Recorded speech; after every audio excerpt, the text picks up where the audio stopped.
തന്റെ സംരംഭം പൂട്ടിച്ചതിന്റെ പേരിൽ പഞ്ചായത്തിനെതിരെ പോരാട്ടത്തിനിറങ്ങിയ സംരംഭകൻ.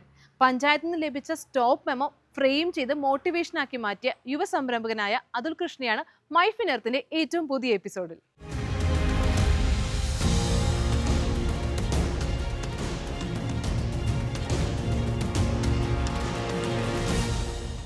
Hello, welcome Atul. സോഷ്യൽ മീഡിയയിലൊക്കെ ഇപ്പൊ താരം അതുലാണ്. നമ്മളെപ്പോഴും പ്രതികരിക്കണം എന്നൊക്കെ ഞാൻ തോന്നി നമ്മൾ എന്തെങ്കിലും സോഷ്യൽ ഇഷ്യൂസ് ഒക്കെ കാണുമ്പോൾ. പക്ഷെ ഇപ്പൊ അതിലെത്തിയിരിക്കുകയാണ്, ഒരു താരമായിരിക്കുകയാണ്. എവിടെ നിന്നാണ് ഈ പ്രതികാരത്തിന് കഥ തുടങ്ങുന്നത്? പ്രതികാരമായിട്ടൊന്നല്ല, നമ്മളെന്താന്ന് വെച്ചാ നമുക്ക് കിട്ടേണ്ട അവകാശങ്ങള്, അല്ലെങ്കിൽ നമ്മളൊരു സാധാരണ ഒരു ടാക്സ് കൊടുക്കുന്ന ആൾക്ക് കിട്ടേണ്ട അവകാശങ്ങൾ കിട്ടാണ്ടായപ്പോ എൻ്റെ ഒരു വിഷമം ഞാൻ കാണിച്ചാണ്. ഒന്നെങ്കിൽ നമ്മളോട് അവർക്കൊരു ഇത് വേണം, ഏത് ഒരു വില വേണം, അല്ലെങ്കിൽ നമ്മളെ കുറച്ച് പേടി വേണം. നമ്മളൊരു വിലയില്ല അവർക്ക്. ഇപ്പം എന്താ സംഭവം എന്ന് വെച്ചാൽ, ഞാൻ എൻ്റെ നാട്ടിൽ ഒരു സംരംഭം തുടങ്ങാനായിട്ടാണ് നോക്കുന്നത്. എൻ്റെ നാട്ടിൽ ഞാൻ ആദ്യമായിട്ട് ഒരു സംരംഭം തുടങ്ങുന്നത് 2019 ഞാൻ എൻ്റെ കൺസ്ട്രക്ഷൻ കമ്പനി സ്റ്റാർട്ട് ചെയ്യണത്. ആ കമ്പനി സ്റ്റാർട്ട് ചെയ്ത് കഴിഞ്ഞ് ഒരു 1-2 വർഷം കഴിഞ്ഞപ്പോൾ എനിക്ക് അത്യാവശ്യം വർക്കുകളും കാര്യങ്ങളൊക്കെ ഉണ്ട്. അങ്ങനെയാണെങ്കിൽ അപ്പോൾ ഒരു സോളിഡ് ബ്ലോക്കിൻ്റെ പ്രൊഡക്ഷൻ യൂണിറ്റ് തുടങ്ങി. അങ്ങനെ ആ സോളിഡ് ബ്ലോക്കിൻ്റെ പ്രൊഡക്ഷൻ യൂണിറ്റ് അത്യാവശ്യം ഒരു 12-13 ദിവസമായപ്പോഴേക്കും ഇവരത് പൂട്ടിച്ചു. KSIFTൻ്റെ ലൈസൻസ് ഉണ്ടായിരുന്നു നമ്മുടെ കയ്യിൽ. അത് ഉണ്ടെങ്കിൽ 3.5 വർഷത്തേക്ക് വേറെ നമ്പറോ കാര്യങ്ങളൊന്നും വേണ്ടെന്ന് പറഞ്ഞിട്ടാണ് നമ്മൾ ഈ പരിപാടിക്ക് ഇറങ്ങിയത്. എൻ്റെ ഏകദേശം ഒരു 9 ലക്ഷം രൂപയോളം പോയി. അങ്ങനെ ഈ പറഞ്ഞ പഞ്ചായത്തിൽ നിന്ന് വളരെ മോശമായിട്ടുള്ള രീതിയിലാണ് നമ്മൾ പ്രതിസന്ധികൾ നേരിട്ടു. എൻ്റെ ഒരു ഏകദേശം 9 ലക്ഷം രൂപയോളാണ് ഈ ഒരു കട്ട കമ്പനി തുടങ്ങിയപ്പോൾ പ്രൊജക്റ്റിന് വന്നത്. അതിനുശേഷം നമ്മൾ എന്ത് ചെയ്തതെന്ന് വെച്ചാൽ, എൻ്റെ മെയിൻ വരുമാന മാർഗം എന്ന് പറഞ്ഞാൽ കൺസ്ട്രക്ഷൻ തന്നെയാണ്. നമ്മൾ തളർന്നില്ല അതുകൊണ്ട്. കാരണം എന്താ വെച്ചാൽ, സാധാരണ ഒരു ആളൊരു ഇത് മാത്രമാണ് അവൻ്റെ ഒരു സംരംഭം എന്ന് വെച്ച് കഴിഞ്ഞാൽ പല രീതിയിലുള്ള പ്രശ്നങ്ങൾ ഉണ്ടാവും. പല ആൾക്കാർ ആത്മഹത്യക്ക് വേണമെങ്കിൽ ആ ലെവലിലേക്കൊക്കെ പോകും. ഞാൻ അവിടെ ഒന്നും തളർന്നില്ല. കാരണം എന്താ വെച്ചാൽ, എന്തായാലും എൻ്റെ ഇത്രയും കാശ് പോയി, എന്നാൽ അതിനെ എങ്ങനെ ഇനി തിരിച്ചു പിടിക്കാം. ആ തിരിച്ചുവരവിനെ കുറിച്ച് വരുമായിരുന്നു. എങ്ങനെയാണ് തിരിച്ചുവരവ്? പിന്നെ എങ്ങനെയാന്ന് വെച്ചാൽ, ഞാൻ എൻ്റെ സ്വന്തം നാട്ടിൽ എൻ്റെ വീടിൻ്റെ ഓപ്പോസിറ്റാണ് ഈ പരിപാടി തുടങ്ങിയത്. അപ്പൊ എനിക്ക് വേറെ ഓപ്ഷൻ ഇല്ല. കാരണം എന്താ വെച്ചാൽ, അന്യനാട്ടിലൊക്കെ നമ്മളൊരു സംരംഭം തുടങ്ങി പൂട്ടി. നമ്മൾ ഇതിനെക്കുറിച്ച് ആരും അറിയണില്ല. പക്ഷെ നമ്മളിത് എന്നും കാണുന്നത് ഇതാണ്. അപ്പൊ നമുക്ക് എന്നും ചിന്തകളായി ഇതിനെങ്ങനെ ഇനിയൊന്നും ഡെവലപ്പ് ചെയ്യാം. പല ആളുകൾ പറഞ്ഞത് വർക്ക്ഷോപ്പ് തുടങ്ങാം, അല്ലെങ്കിൽ ഭായിമാരെയൊക്കെ താമസിപ്പിക്കാം, അങ്ങനെ പല ആശയങ്ങളും വന്നു. പക്ഷെ അതൊരു പോസിറ്റീവായിട്ട് എന്തെങ്കിലും ചെയ്യണം, അതും നമ്മുടെ നാട്ടുകാർക്ക് എന്തെങ്കിലും ഗുണമായിട്ടുള്ള രീതിയിൽ ചെയ്യണം. അങ്ങനെയാണ് ഒരു സിവിൽ എഞ്ചിനീയേഴ്സിന് വേണ്ട ഒരു ഫിനിഷിംഗ് സ്കൂൾ എന്നുള്ളൊരു കൺസെപ്റ്റിലേക്ക് വന്നത്. കാരണം എന്താ വെച്ചാൽ, എൻ്റെ വർക്കിന് തന്നെ എനിക്ക് നല്ല പിള്ളേരുകളെ കിട്ടാനില്ല. ഇന്ന് കേരളത്തിൽ സിവിൽ എഞ്ചിനീയറിംഗ് പഠിച്ചിറങ്ങുന്ന കുട്ടികൾക്ക് എന്താ പറയുക, അവർക്ക് സ്വന്തമായിട്ട് ഒരു വർക്ക് എടുത്ത് ചെയ്യാനുള്ള ഒരു കോൺഫിഡൻസ് ഇല്ല, ഒരു സ്കില്ലുള്ള പിള്ളേരെ കിട്ടാനില്ല. എന്നാൽ സ്കില്ല് പഠിപ്പിക്കാന്നാണ് നമ്മുടെ ആശയമായിരുന്നത്. പ്ലാൻ വരയ്ക്കാനും പെർമിറ്റ് ഡ്രോയിങ് ചെയ്യാനും സൈറ്റ് സൂപ്പർവൈസ് ചെയ്യാനും ക്വാണ്ടിറ്റി എസ്റ്റിമേഷനൊക്കെ എടുക്കാൻ പറ്റിയ നല്ല പൊട്ടൻഷ്യലുള്ള കുട്ടികളെ ആക്കി എടുക്കുക. അങ്ങനെ ഞാൻ എൻ്റെ ഈ കട്ട കമ്പനി ഞാൻ എന്ത് ചെയ്തു, ഇതിനൊരു സ്കൂൾ എന്നുള്ളൊരു കൺസെപ്റ്റിലേക്ക്, ഒരു ഫിനിഷിങ് സ്കൂൾ എന്നുള്ളൊരു കൺസെപ്റ്റിലേക്ക് ഞാൻ കൊണ്ടുവരികയാണ്. അങ്ങനെ കൊണ്ടുവന്നപ്പോൾ പല ആളുകളും വീണ്ടും ഡീമോട്ടിവേറ്റ് ചെയ്തു. ഈ കുഗ്രാമത്തിലൊക്കെ ഏതെങ്കിലും പിള്ളേർ വന്ന് പഠിക്കുമോ എന്നൊക്കെ പല ചോദ്യങ്ങൾ വന്നു. ഞാൻ പറഞ്ഞ വരണോടത്ത് വെച്ച് കാണാം. ആരും നമ്മളെ സപ്പോർട്ട് ചെയ്യണ്ടായിരുന്നില്ല. എൻ്റെ ഇത്ര നാളത്തെ സകല സമ്പാദ്യങ്ങളും വിറ്റ് പറക്കിയിട്ടാണ് ഞാൻ ഈ പറഞ്ഞ പരിപാടിക്ക് ഇറങ്ങിയത്. അങ്ങനെ ഏകദേശം ഒരു 13 കുട്ടികളാണ് ആദ്യമായിട്ട് എൻ്റെ അടുത്ത് പഠിക്കാനായിട്ട് വന്നത്. അങ്ങനെ 13 കുട്ടികൾ വന്നു, അവർക്ക് നല്ല റിസൾട്ട് കൊടുക്കാൻ പറ്റി. പിന്നെ അടുത്ത ഘട്ടത്തിൽ 20 കുട്ടികൾ വന്നു. ആ 20 കുട്ടികൾ വന്നപ്പോഴാണ് എൻ്റെ ഒരു ടേണിംഗ് പോയിന്റ് സംഭവിച്ചത്. കാരണം എന്താ വെച്ചാൽ, മലപ്പുറം, കണ്ണൂർ, ആലപ്പുഴ ഈ 3 ജില്ലകളിൽ നിന്ന് കുട്ടികൾ വന്നപ്പോൾ എനിക്ക് തോന്നി, ഇത് ഇവിടെ എൻ്റെ നാട്ടിലുള്ള കുട്ടികൾക്കല്ല, കൂടുതൽ ഇൻട്രസ്റ്റിംഗ് ആവണത് മറ്റ് ജില്ലയിൽ നിന്നുള്ളവർക്കാണ്. മുറ്റത്ത് മുല്ലേക്ക് മണമില്ല. അപ്പോൾ ഇതിനെ കുറച്ചും കൂടി നല്ല രീതിയിൽ മാർക്കറ്റ് ചെയ്ത് കഴിഞ്ഞാൽ ഓൾ കേരള ലെവലിൽ നിന്ന് കുട്ടികളോട് വരും. അവർക്കൊരു റെസിഡൻഷ്യൽ ക്യാമ്പസ് ഇവിടെ തന്നെ താമസിച്ച് പഠിച്ച് ഇവിടെ തന്നെ ഭക്ഷണം കാര്യങ്ങളൊക്കെ ആയിട്ടൊരു കൺസെപ്റ്റിലാണ് ഇപ്പോൾ ഈ സ്ഥാപനം പോയിക്കൊണ്ടിരിക്കുന്നത്. അങ്ങനെ ഞാനൊരു വർഷം മുന്നേ പുതിയൊരു ബിൽഡിങ് പണിയാനായിട്ട് നോക്കി. ഞാൻ ആ പുതിയ ബിൽഡിങ് തറ പണിത് കഴിഞ്ഞ ഞാൻ പെർമിറ്റിന് കൊടുത്തു കഴിഞ്ഞപ്പോഴാണ് ഞാൻ തറ പണിത് എന്നുള്ള കാരണത്താൽ പെർമിറ്റ് കിട്ടുന്നതിന് മുന്നേ തറ പണിതെന്ന് പറഞ്ഞ് എനിക്ക് 1,16,000 എനിക്ക് ഫൈൻ അടച്ചു തന്നു.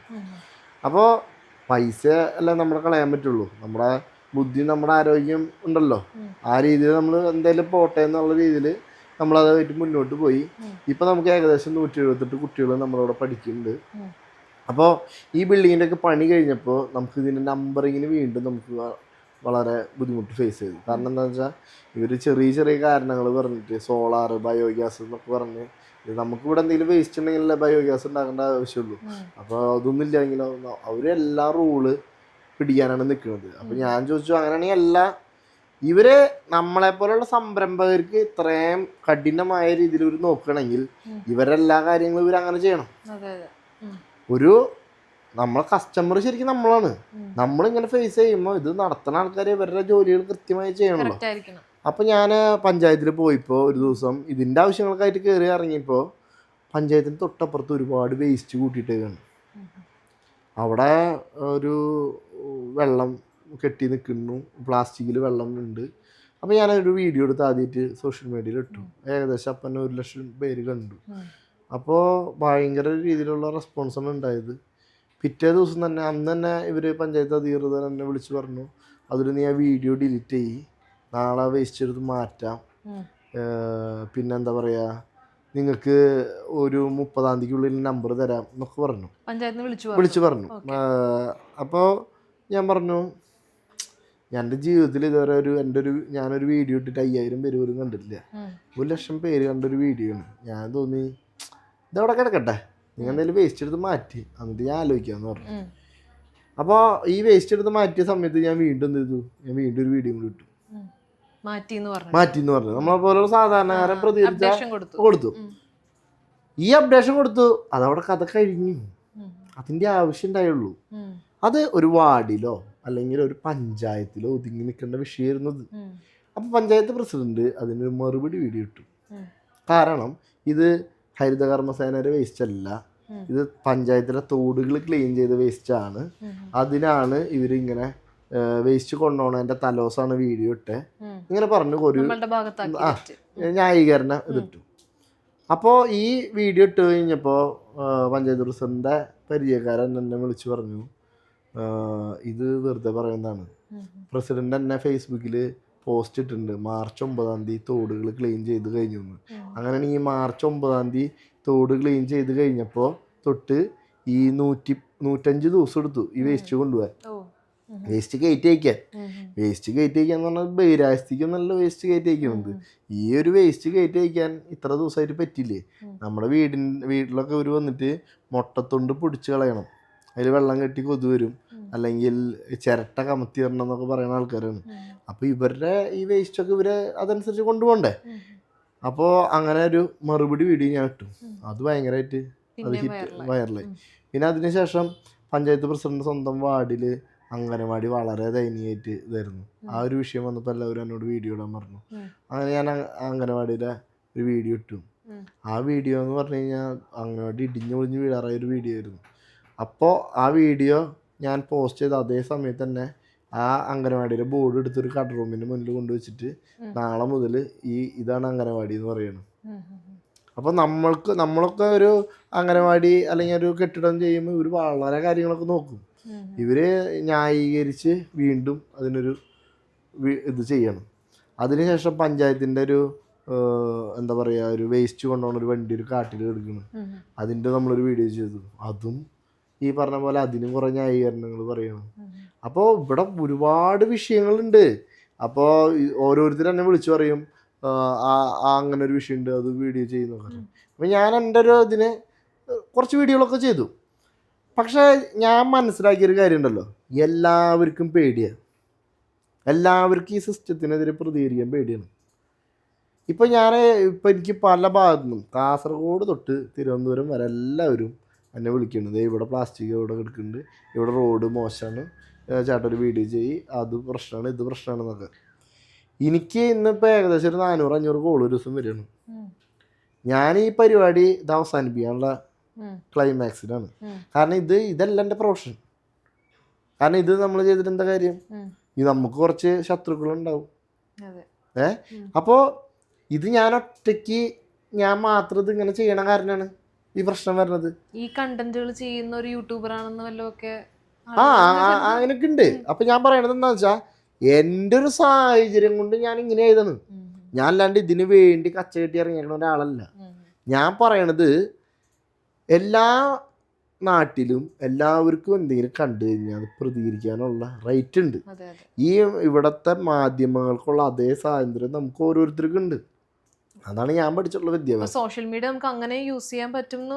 അതെ ഉറപ്പായല്ലോ. അതെ. അപ്പോ ഇതെല്ലാവരും അവരവരുടെ നാട്ടിൽ ചെയ്തു കഴിഞ്ഞാൽ പ്രശ്നമാണ്.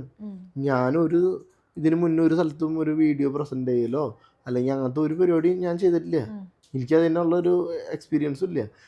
അപ്പൊ എന്നെ സംബന്ധിച്ച് ഞാനൊരാൾ വിചാരിച്ചൊരു സാധനം നടക്കില്ല. ആർക്ക് വേണമെങ്കിലും ചെയ്യാം. എന്തുകൊണ്ട് ഈ എന്നോട് പറയുന്ന ആൾക്കാർക്കും എല്ലാവർക്കും പറ്റും.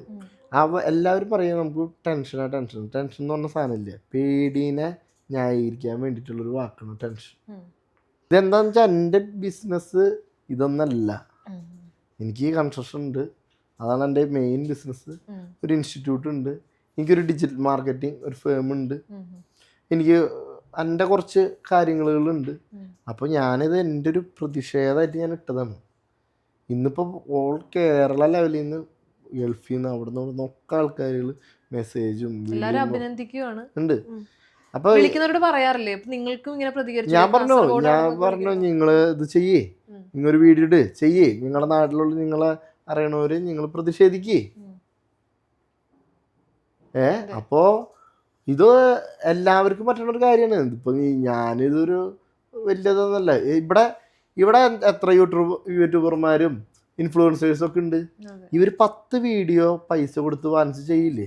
ഇപ്പൊ നമ്മള് എൻ്റെ സ്ഥാപനത്തിന് ഞാൻ ഓരോരുത്തരെ സമീപിക്കുമ്പോൾ 50,000, 60,000, 1,00,000 രൂപ വരെയൊക്കെയാണ് ഒരു ചാർജ് വാങ്ങണത്. അങ്ങനെ ഒരു 10 വീഡിയോ ഇവരങ്ങനെ ചെയ്യുമ്പോൾ ഒരു വീഡിയോ ഇങ്ങനെ ചെയ്യും. ആ നാട്ടില് പ്രശ്നമില്ലാത്ത നാടൊന്നുമില്ല. കേരളത്തില് എല്ലാ സ്ഥലത്തും ഓരോരോ പ്രശ്നങ്ങളൊക്കെ ഉണ്ട്. 10 വീഡിയോ ചെയ്യുമ്പോ ഇവിടെ ഒരു ഇവിടെ ഓഫർ, അല്ലെങ്കിൽ ഇവിടെ ഇന്ന സാധനം, ഇവിടെ ഡിസ്കൗണ്ട് സെയില്, അല്ലെങ്കിൽ ഈ ഹോട്ടലിലെ സാധനത്തിന് ഉപ്പ് പോരാ, ഇവിടെ എരിവ് കൂടുതലാണ് എന്നൊക്കെ പറയുന്ന ആൾക്കാരുണ്ടല്ലോ. അവര് 10 ചെയ്യുമ്പോ ഇതൊരെണ്ണം ചെയ്യും. അപ്പൊ ഞാനൊരു വേറിട്ട ശബ്ദമാവില്ലല്ലോ. എല്ലാവർക്കും ഇതേ റേറ്റ് ഉണ്ടെന്ന്. അതുപോലെ തന്നെ നമ്മുടെ ഇൻസ്റ്റിറ്റ്യൂഷനിലേക്ക് വരുമ്പോ പൈ ബിൽഡേഴ്സ് എന്നാണ് പേര്. പൈ എന്നുള്ളത് ആക്ച്വലി പോസിറ്റീവ് ഇന്നോവേറ്റീവ് എഞ്ചിനീയേഴ്സ്. ഞാനൊരു സ്ഥാപനത്തിന് പേരിടുമ്പോൾ എന്തെങ്കിലും ഒരു യുണീക്കായിട്ടൊരു പേര് കണ്ടെത്തണം.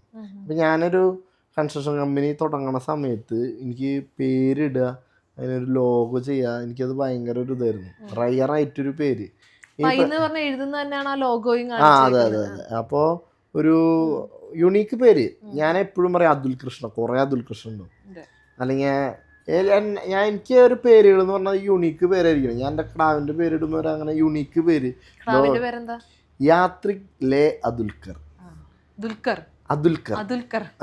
അപ്പോൾ കേരളത്തിലായിരിക്കും അല്ലെങ്കിൽ ഇന്ത്യയിലായിരിക്കും ലോകത്തായിരിക്കും ആ പേരുണ്ടാവില്ല എന്നാണ് ഞാൻ വിശ്വസിക്കുന്നത്. അപ്പോൾ അതേപോലെ തന്നെ ഒരു കൊച്ചു ജനിക്കണ പോലെയാണ് ഒരു സംരംഭം ഉണ്ടാവുന്നത്. അത് ഒരു കുഞ്ഞ് ജനിക്കണ പോലെ അതിനെ ആ സ്റ്റാർട്ടിങ് സ്റ്റേജിൽ നമ്മൾ അതുപോലെ കൊണ്ടു നടക്കണം. അപ്പോൾ പോസിറ്റീവ്, ഞാൻ എല്ലാ കാര്യം പോസിറ്റീവായിട്ട് എടുക്കുന്ന ആളാണ്. അപ്പോൾ അതുകൊണ്ട് എനിക്കൊരു പോസിറ്റീവായിട്ട് ഒരു ഇത് തന്നെയാണ് ഞാൻ പോസിറ്റീവ് എന്ന് വെച്ചാൽ. എനിക്ക് ഇന്നോവേറ്റീവായിട്ട് എന്തെങ്കിലും ചെയ്യണമെന്ന് എനിക്ക് പണ്ടേ എൻ്റെ ആഗ്രഹമായിരുന്നു. അങ്ങനെ പോസിറ്റീവ് ഇന്നോവേറ്റീവ് എഞ്ചിനീയേഴ്സ്. ആക്ച്വലി എന്താ ബിൽഡേഴ്സ് എന്ന് പറയുമ്പോഴത്തേക്ക് എന്തൊക്കെ വരുന്നുണ്ട്? ഞങ്ങൾ പ്ലാൻ തൊട്ട് plan, 3D, permit drawing, interior, exterior, കൺസ്ട്രക്ഷനാണ് ഞങ്ങളുടെ മെയിനായിട്ട്. പ്രൈവറ്റ് വർക്കുകൾ, കൊമേഴ്ഷ്യൽ, റെസിഡൻഷ്യൽ, PWD വർക്കുകൾ, ഇതെല്ലാം നമ്മൾ ചെയ്യുന്നുണ്ട്. ഇനിയിപ്പോൾ വരാനിരിക്കുന്ന പ്രൊജക്റ്റുകൾ ഏതെങ്കിലും നാട്ടിൽ തന്നെ ഞങ്ങൾക്ക് ഇപ്പൊ ഏകദേശം ഒരു 30 പ്രൊജക്ടോളം അല്ല റണ്ണിങ് ആണ്. നമ്മളിപ്പോ ഏകദേശം ഒരു 100 ചില്ലാൻ പ്രൊജക്ടുകൾ കംപ്ലീറ്റഡ് ആണ്. നമുക്ക് അറ്റ് എ ടൈം എപ്പോഴും ഒരു 30 വർക്കോളം റണ്ണിങ് ഉണ്ടാവും. ഇപ്പൊ ഇൻസ്റ്റിറ്റ്യൂഷൻ തന്നെ കുട്ടികൾക്ക് പഠിക്കുന്ന ടൈമിൽ തന്നെ അവരെയും ഞങ്ങളുടെ സൈറ്റിൽ ഇൻവോൾവ് ആയിരിക്കും. ഞങ്ങളുടെ വർക്കുകളിലെല്ലാം അവര് ഫ്രഷർ ആയിട്ടല്ല ഇറങ്ങുക. അവര് നല്ല എക്സ്പീരിയൻസ്ഡ് ആയിട്ടുള്ള ഒരു കാൻഡിഡേറ്റ്. ഇവിടെ തന്നെ പ്ലേസ്മെന്റ് ആണോ അല്ലെങ്കിൽ നമ്മൾ ഞങ്ങൾ ഇവിടെ പഠിച്ചിറങ്ങണ എല്ലാവർക്കും പ്ലേസ്മെന്റ് ഉണ്ട്. എന്താ സംഭവം എന്ന് വെച്ചാൽ ഞങ്ങൾക്ക് ഒരുപാട് കമ്പനികൾക്ക് ഞങ്ങൾക്ക് കുട്ടികളെ കൊടുക്കാൻ പറ്റുന്നില്ല. അവര് കമ്പനികൾ കുട്ടികളെ എടുത്തു കഴിഞ്ഞാൽ അവർക്ക് ട്രെയിനിങ് കൊടുക്കും. ഇത് അതിന്റെ ആവശ്യമില്ല. ട്രെയിനിങ് കിട്ടിയ കുട്ടികളെയാണ് അവർക്ക് കിട്ടുന്നത്. അപ്പോൾ നല്ല കമ്പനികളുടെ ഭാഗത്തുനിന്നൊക്കെ നല്ല റെസ്പോൺസ് ഉണ്ട്. ഇവിടെ ഇതുപോലെ തന്നെ സംരംഭകർക്ക് ഫ്രീ ആയിട്ട് ട്രെയിനിങ് കൊടുക്കുന്നുണ്ടെന്ന് പറഞ്ഞു, അതിനെക്കുറിച്ച് ഒന്ന്. ഞാൻ എൻ്റെ നാട്ടിലൊരു സംരംഭം തുടങ്ങിയ സമയത്ത് എനിക്കൊരു തരത്തിലൊരു ഒരാൾ എനിക്കൊരു ഗൈഡൻസ് തന്നില്ല. നമ്മൾ ഓരോന്ന് പരീക്ഷിക്കും, 10 പരീക്ഷിക്കും, ഒരു 5 ശരിയാവും, 5 ഫ്ലോപ്പ് പോകും.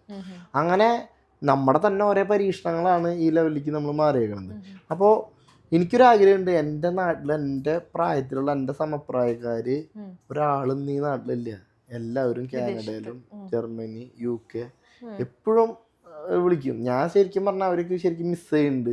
എൻ്റെ വീഡിയോ കണ്ടിട്ട് അവരെന്നെ വിളിക്കാറുണ്ട്. അപ്പം എൻ്റെ നാട്ടിലെ പിള്ളേരുകളായാലും എൻ്റെ നാട്ടിൽ നിൽക്കാൻ പറ്റണവർക്ക് ഇവിടെ ജോലിയില്ല. അപ്പോൾ ഞാൻ വിചാരിക്കുന്ന കാര്യം, ഇവിടെ എന്തെങ്കിലും ഒരു ബിസിനസ് തുടങ്ങിയാലാണ് ഇവർക്ക് ഇവിടെ നിൽക്കാൻ പറ്റുള്ളൂ. നിന്നാൽ മാത്രം പോരല്ലോ, പൈസ വേണ്ടേ. അപ്പോൾ ഒരു ബിസിനസ് എങ്ങനെ തുടങ്ങാം എന്നുള്ള പ്രോപ്പർ ഗൈഡൻസ് കിട്ടണില്ല. എൻ്റെ ഫാമിലിയിൽ ആരും ബിസിനസ്സുകാരായിരുന്നില്ല.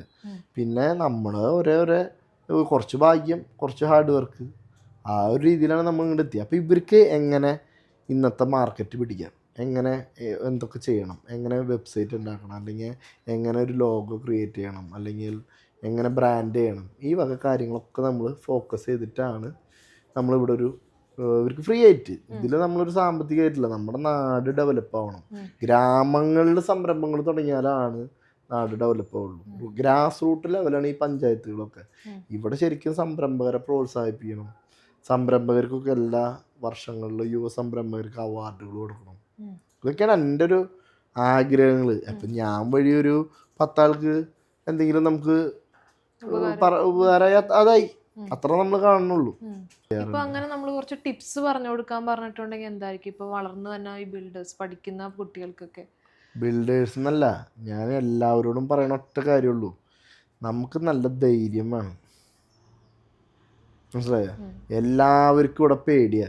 ഈ ടെൻഷനാന്ന് പറയുന്ന ആൾക്കാരൊക്കെ ഇല്ലേ, ഇവരൊക്കെ സ്വയം ചോദിച്ചു നോക്കി, നിങ്ങൾക്ക് ടെൻഷനാണോ, നിങ്ങൾക്ക് പേടിയാണോ? പേടിയാ. ഞാനൊരു പേടിത്തൂർണെന്ന് പറയണത് എല്ലാവർക്കും മോശക്കേടാണ്. അതുകൊണ്ട് എല്ലാവരും പറയും എനിക്ക് ഭയങ്കര ടെൻഷനാണ്. ആലോചിക്കുക, ശരിയല്ലേ? അപ്പോൾ നല്ല ധൈര്യമുള്ളവരാവുക, എന്തു വന്നാലും നേരിടുക. നമുക്ക് ആ ധൈര്യമുള്ളവരൊരിക്കലും തോൽക്കില്ല. മനസ്സിലായ? എന്തു വന്നാലും നേരിടുക. നമ്മൾ നടക്കണ സ്ഥലത്തൊരു പ്രതിസന്ധി വന്നാൽ അതെടുത്ത് മാറ്റുക, നടത്താൻ പോവുക. അത്ര ഉള്ള കഥ. ഇപ്പൊ നമ്മുടെ ഈ പൈ ബിൽഡേഴ്സിന്റെ ഒരു യുണീക്ക് ക്വാളിറ്റി അല്ലെങ്കിൽ യുണീക്ക് ഫീച്ചർ എന്താന്ന് പറഞ്ഞാൽ എന്തായിരിക്കും? ഇപ്പോൾ പല കമ്പനികളിലും, ഞാൻ വർക്ക് ചെയ്ത കമ്പനികളിൽ വരെ അവിടെ ഒരു സാറുണ്ടാവും, അവിടെ അല്ലെങ്കിൽ ഒരു മുതലാളി ഉണ്ടാവും, അങ്ങനെ ഉണ്ടാവും. ഇവിടെ പുറമേ നിന്ന് ഒരാൾ വന്നു കഴിഞ്ഞാൽ ആരാണ് ഇവിടെ മുതലാളി അല്ലെങ്കിൽ ആരാണ് സാറ്, അങ്ങനൊരു സിസ്റ്റം ഇല്ല ഇവിടെ. ഇതിൻ്റെ ഒക്കെ ഓണറാണെങ്കിലും ഞാൻ എപ്പോഴും ഒരു ചേട്ടനായിട്ട് നിൽക്കാനാണ് ഉദ്ദേശിച്ചുള്ളൂ. എന്നെ ഒരാൾ ഇവിടെ സാറെന്നോ അല്ലെങ്കിൽ അങ്ങനൊരു ഇത് ഞാൻ കണ്ടില്ല. ചിലപ്പോൾ ഇവിടുത്തെ സ്റ്റാഫുകൾ എന്നെ ചീത്ത പറയണതാണ്. ഞാൻ എന്തെങ്കിലും ഇത് കണ്ട ഞാൻ എന്താണെന്ന് വെച്ചാൽ എന്നെ ചീത്ത പറയണം, എൻ്റെ ഭാഗത്ത് മിസ്റ്റേക്ക് കണ്ട ഇവർ ശരിയാക്കണം. ഞാൻ എപ്പോഴും നോക്കണത് എന്നേലും കഴിവുള്ളവരെ ഞാൻ എൻ്റെ ജോലിക്ക് എടുക്കാനാണ് ഞാൻ നോക്കുക. എന്നാലാണ് എൻ്റെ കമ്പനി ഡെവലപ്പ് ആവുള്ളൂ. അപ്പോൾ എൻ്റെ സ്ഥാപനത്തിൽ എൻ്റെ സ്റ്റാഫുകളാണ് എൻ്റെ ധൈര്യം, എൻ്റെ സപ്പോർട്ട്. കാരണം അവരാണ് ഈ സംരംഭത്തിനെ ഇങ്ങനെ കൊണ്ടു നടക്കുന്നത്. ഇന്ന് ഞാനിപ്പോൾ ഇവിടെ ഇരിക്കുകയാണെങ്കിലും എൻ്റെ എല്ലാ സ്റ്റാഫുകളും അവരുടേതായ ജോലികളിൽ അവർ സെറ്റാണ്. അപ്പോൾ അവരെ വലിയൊരു സപ്പോർട്ടാണ് എനിക്കുള്ളത്. പിന്നെ എന്തിനും ഞാൻ അവരുടെ കൂടെ ഉണ്ട്, അവർ അതേപോലെ തന്നെ എൻ്റെ കൂടെ ഉണ്ട്. ഈ കുട്ടികളല്ലാണ്ട് തന്നെ ഒരു ടീമുണ്ടോ ഇതിന് വേണ്ടിയിട്ട് ഓൾറെഡി വർക്ക് ചെയ്യുന്ന ആളുകൾ? ഉണ്ട്, ഞങ്ങൾക്ക് 30ഓളം സ്റ്റാഫ് ഉണ്ട്. ഒക്കെ ചെറുപ്പക്കാരികളാണ് കൂടുതൽ. എന്താ പറയാ, നല്ല നമ്മൾ ചെയ്തൊരു നല്ലൊരു വർക്ക് ഒരെണ്ണം പറയാൻ പറഞ്ഞ ഏതായിരിക്കും? ഞങ്ങൾ ഒരുപാട് വർക്കുകൾ ചെയ്തിട്ടുണ്ട്. റെസിഡൻഷ്യൽ ആയാലും എന്താ പറയുക, പ്രൈവറ്റ് വർക്കുകളാണെങ്കിലും ഒരുപാടുണ്ട്. ഇപ്പം നമ്മൾ ചെയ്യുന്ന ഒരു വർക്ക് തന്നെ ക്ലയൻറ്റിന് ഇഷ്ടപ്പെടണം മീൻസ് നമ്മൾക്കൊരു ഐഡിയ ഉണ്ടാവും, ക്ലയൻറ്റിന് ഒരു ഐഡിയ ഉണ്ടാവും. ഇത് രണ്ടും കൂടി എങ്ങനെയാണ് ഒരുമിച്ച് കൊണ്ടുപോകാൻ? നമ്മളതൊരു പ്ലാനിങ് സെക്ഷനിൽ, അതായത് നമ്മളൊരു വർക്ക് സ്റ്റാർട്ട് ചെയ്യണതിന് മുന്നേ നമ്മുടെ പല ക്ലയൻറ്റ് ഡിസ്കഷനിലെല്ലാം നമ്മളൊരു ഫൈനൽ പിക്ചർ ആക്കിയിട്ടുണ്ടാവും. അത് നമ്മൾ 3D രൂപത്തിൽ എല്ലാ കാര്യങ്ങളും നമ്മൾ വിഷ്വലൈസ് ചെയ്തിട്ടാണ് നമ്മൾ വർക്കുകൾ തുടങ്ങുള്ളൂ. എന്തെങ്കിലും പറയുമ്പോഴേക്കും ഓടിച്ചാടി പോയി വർക്ക് എടുക്കല്ല. നമ്മൾ ശരിക്കും എന്ന് പറഞ്ഞു കഴിഞ്ഞാൽ ഒരു ഗൈഡൻസ് ആണ് നമ്മൾ കൊടുത്തുകൊണ്ടിരിക്കുന്നത് നമ്മുടെ ക്ലയൻറ്റിന്. ക്ലയൻ്റ് അതിൻ്റെ കയ്യിലെ ആശയങ്ങളും നമ്മുടെ ആയിട്ട് ക്ലബ് ചെയ്തിട്ടാണ് നമ്മൾ മുന്നോട്ട് പോയിക്കൊണ്ടിരിക്കുന്നത്. അതുകൊണ്ട് തന്നെ നമ്മൾ ആ പണി തുടങ്ങുമ്പോഴത്തെ ആ അവരായിട്ടുള്ള റിലേഷൻ നമ്മൾ പണി തീർന്നാലും വേണം. ഇപ്പോഴും ആ ഞങ്ങൾ പണിത വീടുകളിലെ ക്ലയൻ്റായിട്ടൊക്കെ നമ്മളൊരു കമ്മ്യൂണിക്കേഷൻ്റെ ഒരു റിലേഷൻ ഉണ്ട് നമുക്ക്. അതാണ് നമ്മൾ മുന്നോട്ട് അവരുടെ കെയർ ഓഫിലാണ് നമുക്ക് അടുത്ത വർക്കുകൾ വരുന്നതും വളരെ നല്ല രീതിയിൽ മുന്നോട്ട് പോകാൻ പറ്റണതും. എവിടെ നിന്നായിരുന്നു അതിൻ്റെ ഒരു വിദ്യാഭ്യാസം ഒക്കെ ഉണ്ടായിരുന്നത്? ഞാൻ എൻ്റെ നാട്ടിൽ ഇവിടെ തന്നെയായിരുന്നു എൻ്റെ +2 വരെയുള്ളത്. ഞാൻ ഇവിടെ ആമ്പല്ലൂർ ത്യാഗരാജ പോളിടെക്നിക്കിലാണ് സിവിൽ എഞ്ചിനീയറിങ് കഴിഞ്ഞത്. ആ കോഴ്സ് ചെയ്തുകൊണ്ടിരിക്കുക എക്സാമിൻ്റെ സമയത്ത് തന്നെയാണ് എനിക്ക് ആദ്യമായിട്ട് പ്ലേസ്മെൻറ്റ് കിട്ടുന്നത്. അത് കഴിഞ്ഞ് ഞാൻ ക്രിയേറ്റീവ് പൈൽ ഫൗണ്ടേഷൻ എന്ന് പറഞ്ഞൊരു കമ്പനിയിലായിരുന്നു. പിന്നെ അവിടെ നിന്ന് അജിത്ത് അസോസിയേറ്റ്സ് എന്ന് പറഞ്ഞൊരു ആർക്കിടെക്ട് ഫാമിലിയായി. അവിടെ ഏകദേശം ഒരു 4 വർഷം നമ്മളവിടെ കംപ്ലീറ്റ് ചെയ്തിട്ടാണ് പിന്നെ നമ്മൾ സ്വന്തമായിട്ട് സ്റ്റാർട്ടപ്പ് തുടങ്ങുന്നത്. പിന്നെ കല്യാണം കഴിച്ചു. എൻ്റെ ഒരു +2 മേറ്റ് ആയിട്ടുള്ള ആൾ തന്നെയാണ് കല്യാണം കഴിച്ചത്. അതും എൻ്റെ നാട്ടിൽ നിന്ന് തന്നെയാണ് കല്യാണം കഴിച്ചത്. ആൾ MBA ആയിരുന്നു. ആളും ഇവിടുത്തെ അഡ്മിഷൻ കാര്യങ്ങളും ഇവിടുത്തെ കുട്ടികളുടെ കാര്യങ്ങളൊക്കെ നോക്കി എന്നോടൊപ്പം തന്നെ എൻ്റെ സംരംഭത്തിൽ എൻ്റെ ഒരു പാർട്ട്ണർ ഇൻ ബിസിനസ്സും കൂടിയാണ്. ഒപ്പം തന്നെ ഉണ്ട്. ഒരു മോനാണുള്ളത്. വീട്ടിൽ അച്ഛനമ്മ, അനിയൻ്റെ വൈഫ്, അനിയൻ്റെ കുട്ടി. ഒരു ജോയിൻറ്റ് ഫാമിലിയാണ്, കുടുംബമാണ്. ഇപ്പോൾ ഞാനടക്കമുള്ള നമ്മുടെ ഒരു സമൂഹത്തിന് അതിപ്പോൾ പ്രായ വ്യത്യാസമോ അല്ലെങ്കിൽ ജോലിയോ ജാതിയോ ഒന്നുമല്ല, പ്രതികരിക്കുക എന്നുള്ളൊരു വലിയൊരു മോട്ടിവേഷനാണ് സമൂഹത്തിന് അതുൽ കൃഷ്ണ പകർന്ന് നൽകിയിരിക്കുന്നത്. അതിനോടൊപ്പം തന്നെ പൈ ബിൽഡേഴ്സ് എന്നുള്ളൊരു സ്ഥാപനം ഒരു മോട്ടിവേഷൻ അല്ലെങ്കിൽ ഒരു മോട്ടീവോടുകൂടി തുടങ്ങിയേക്കാണ്. കുട്ടികൾക്ക് പഠനത്തിനോടൊപ്പം തന്നെ ജോലി എന്നുള്ളൊരിത്. അപ്പോൾ എല്ലാ അതുൽ കൃഷ്ണയുടെ ഭാഗത്തു നിന്ന് എല്ലാ സംരംഭങ്ങൾക്കും എല്ലാ ആശയങ്ങൾക്കും എല്ലാവിധ ആശംസകളും നേരുന്നു. Thank you so much.